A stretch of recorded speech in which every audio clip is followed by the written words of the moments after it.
Hello, welcome to our special interview segment. Today, our guest is Venâncio Mondlane, a presidential candidate in the October 9, 2024, elections in Mozambique. Mondlane was a major figure behind the controversial protests that shook the country and, in fact, continue to resonate to this day. The objective of this popular uprising was to demand electoral truth following widespread allegations of fraud during the process. Venâncio Mondlane had been out of the country due to alleged political persecution but recently returned. Today, we'll be discussing the ongoing crisis in Mozambique with him. Hello, and thank you very much for accepting our invitation. Hello, Nadia. Thank you for providing this platform for such an important discussion. Thank you. The Constitutional Council, despite public pressure, proclaimed your opponent, Daniel Chapo, as the winner of the last elections. Venâncio Mondlane, do you feel defeated after your intense fight to restore electoral truth? Not at all. It's important to consider two things. Frelimo, the ruling party, won through fraud, manipulation, deceit, and the use of police force, along with other forms of violence, in which Frelimo excels. This is nothing new, and it shouldn't be the measure by which we judge whether our fight was successful or not. Frelimo has been employing these tactics for the past 30 years. What we need to assess is whether our efforts were worth it. The first significant gain for Mozambican society was raising awareness. People now understand that the right to protest, the pursuit of truth, and justice are not luxuries, they are fundamental constitutional rights. This realization is crucial and foundational. As many people say, our eyes have been opened. From a civic standpoint, this is a remarkable achievement because its impact will be felt not just today, but also by future generations. The second key victory, in my view, was the national and international exposure of Frelimo's fraudulent schemes at a level never seen before. This is evident, for example, in how the European Union's Electoral Observation Mission, one of the most prominent, continues to express doubts about the fairness of the process. In the past, observation missions would have already issued statements endorsing the results by now. Another important point is that, for the first time in Mozambique, during the inauguration of a president, only 2 African heads of state were present. Even Frelimo's traditional allies abstained from attending. Rwanda, which currently maintains strong diplomatic and political ties with Mozambique, also did not send a representative. This demonstrates the extent of the exposure of Frelimo's fraudulent practices. The impact was immense.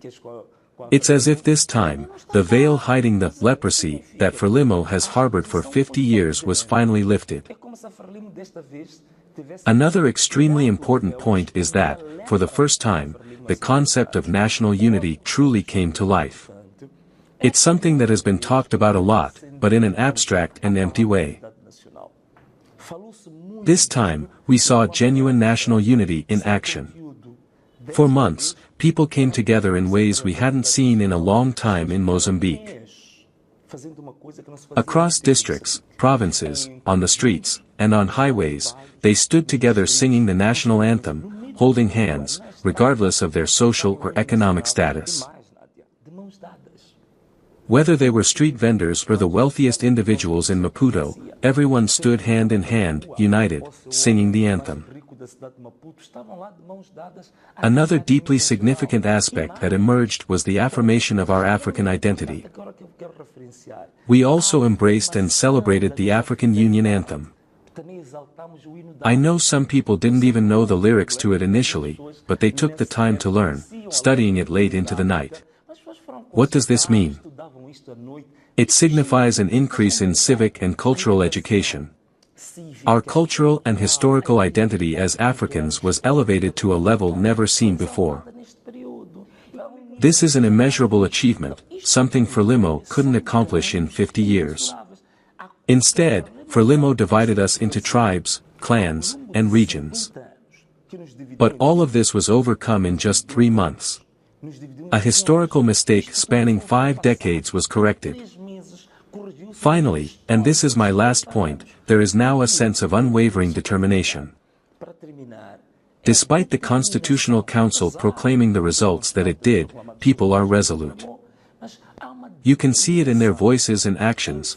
They are saying, we are willing to keep fighting for justice and truth. And it's important to note that this struggle hasn't stopped. This was just one phase.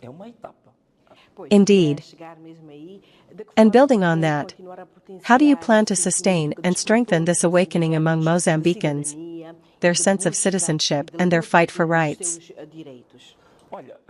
One of the things I should have mentioned when discussing the gains,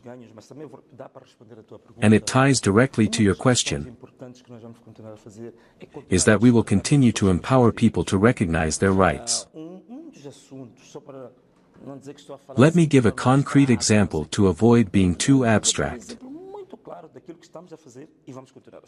One key focus of our efforts is the relationship between local communities and large international capital, particularly in the extractive industries,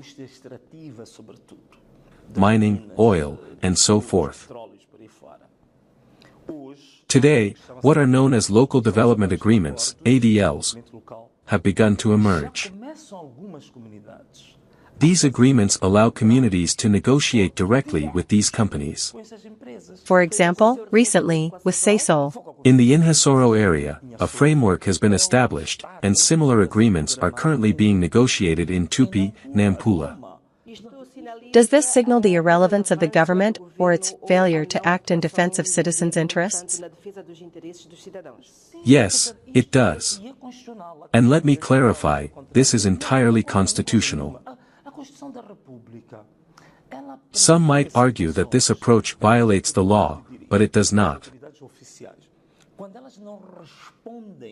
The Constitution of the Republic provides for situations where official authorities fail to meet the needs, expectations, or demands of the people. There are already constitutional provisions for direct action or alternative solutions outside official channels. The Constitution includes several articles addressing this. For instance, what is happening in Tupi, where the company told the community that it had sent several installments of funds to build the famous bridge and road they wanted, but the district government never delivered on these promises. The company then stated they were open to negotiating directly with local communities, bypassing official authorities. This reinforces citizenship. It is not illegal, nor is it an act of rebellion. It's a disciplined, well-organized process. Communities design projects, discuss their priorities, whether it's a bridge, water supply, or roads, then sign preliminary agreements with the companies. Mixed teams, composed of company representatives and community members, are later formed to monitor implementation. This is unprecedented in the history of Mozambique, and it's happening now. It's one of the initiatives we intend to continue. Another focus is fostering what we call active democracy. We are moving away from a passive democracy where people merely sit and wait for their rights to be granted. Instead, we are promoting an engaged and active democracy. A recent example is the decree we issued just a short while ago. Yesterday, I released the first decree of what I call the People's Government, which is already available to the public. We will continue to debate and expose the disastrous public policies of this regime, which, as is now evident, will not change. The current president, whom I refer to as a forced president, recently announced his first actions. For instance, he appointed judges to the administrative court, and this serves as a clear example that nothing will change. Where are the reforms? Where is the youth leadership in a man supposedly under 50 but who appears as if he belongs to a bygone generation? Despite claims of being a reformist or open to dialogue, his first presidential actions are an absolute disaster. His appointments demonstrate that there will be no reforms, it's just more of the same. Could mediated dialogue help resolve the current deadlock? I doubt he is truly open to dialogue. His words on the subject are the height of hypocrisy. He repeatedly says, "We are always open to dialogue, we will listen to everyone," but you can tell these words come from a man who doesn't believe them himself. You can see it in his demeanor, his body language. It's all a facade, a euphemism for the press, to create the impression that he is open to dialogue. But in reality, there is nothing genuine about it. You sense a deep arrogance, an absolute unwillingness to engage in meaningful conversation. He's merely buying time, consolidating his control over the armed forces and public institutions. That's all he is focused on right now. Has there been any attempt to establish contact between you, Venâncio, and Mr. Daniel Chapo? In concrete terms, no, not so far. What has happened is that since the 22nd, I've been conducting live broadcasts, and in every one of them, I've said I'm open to dialogue. Not only that, but I've also raised specific issues that I would bring to the negotiation table. What conditions do you propose for dialogue? I have never imposed conditions, but the priorities I've outlined have remained the same since 2024. In fact, most of them are included in the decree I recently issued. Let me summarize them for you. The most urgent priority is to completely eliminate police violence against the people. This must stop. We are witnessing a silent genocide. If this were happening in Europe, I can assure you, Nadia, the European Parliament would halt all its activities to address the genocide taking place in Mozambique. We've had 400 people killed by the police, nearly 5,000 unjustly detained without due process, and over 2,000 people left temporarily or permanently disabled due to disproportionate police violence. In Europe, everything would come to a standstill to discuss this. So, the first measure is to put an end to this disproportionate police violence. The second measure is the unconditional release of all those detained in connection with the protests that began on October 21st. The third measure involves medical and psychological assistance for those who were physically or mentally affected by the police violence. Another critical measure is compensation.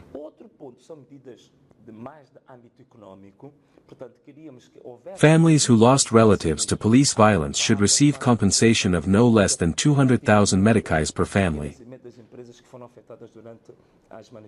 There are also economic measures. We propose the establishment of a financial line dedicated to economic recovery for small and medium-sized enterprises affected during the protests. Additionally, there should be funding for startups and small businesses, especially those led by young people and women, to ensure a brighter future. These are among the most pressing points, though there are minor details as well. One idea I've emphasized is the reintroduction of free school lunches. Some might dismiss this as a joke, but it's not. Mozambique once provided free school meals during a time when we were far poorer in resources than we are today. Now, Mozambique is earning approximately $8 billion from the export of liquefied natural gas from Cabo Delgado. It makes no sense for a country with such revenue to fail to distribute its benefits to its population. We have children in schools suffering from malnutrition. Mozambique is one of the countries with the highest rates of chronic malnutrition in the world. Reintroducing school lunches is not a luxury or a populist measure, it is a basic necessity. Addressing malnutrition in schools is crucial because it affects our future. Implementing these measures would show people that their sacrifices, their suffering, injuries, and even the loss of their loved ones, were not in vain. They would see that, for the first time, someone is thinking of them. Historically, political agreements following electoral crises in Mozambique have always been agreements between politicians, for politicians. So, is it just about distributing positions? Are they dividing spots in public bodies, like the Council of State and other institutions? Allocating positions in public or state-affiliated private companies? They make deals around this, and then the people are left behind.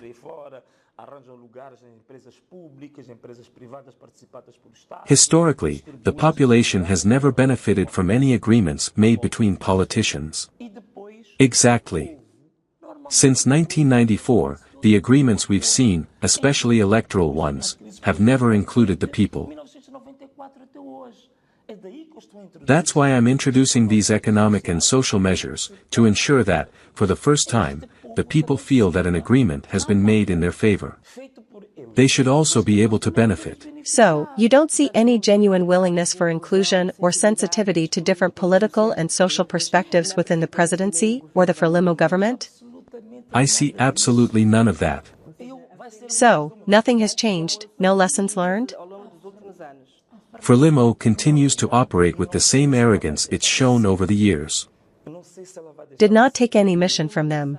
This seems to confirm the fears many had about a wave of revenge following the elections and the protests. Yes, unfortunately, those predictions were spot on. People have come to understand Frelimo very well. As Eligio Macamo once said, although he's now critical of such ideas, Frelimo has all the hallmarks of a criminal organization. There's no question about it. And like any criminal organization, it responds to challenges with escalating violence?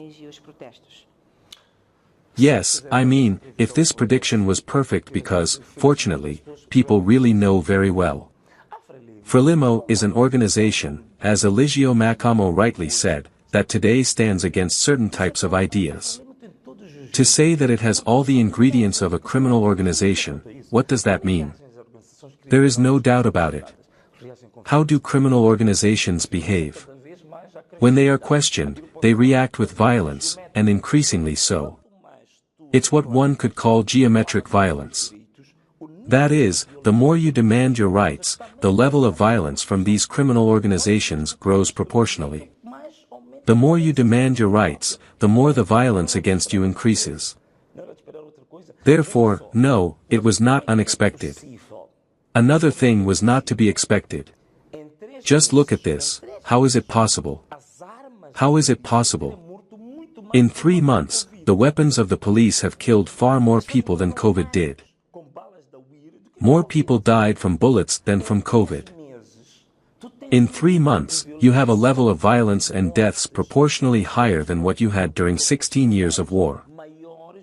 Mozambique, indeed.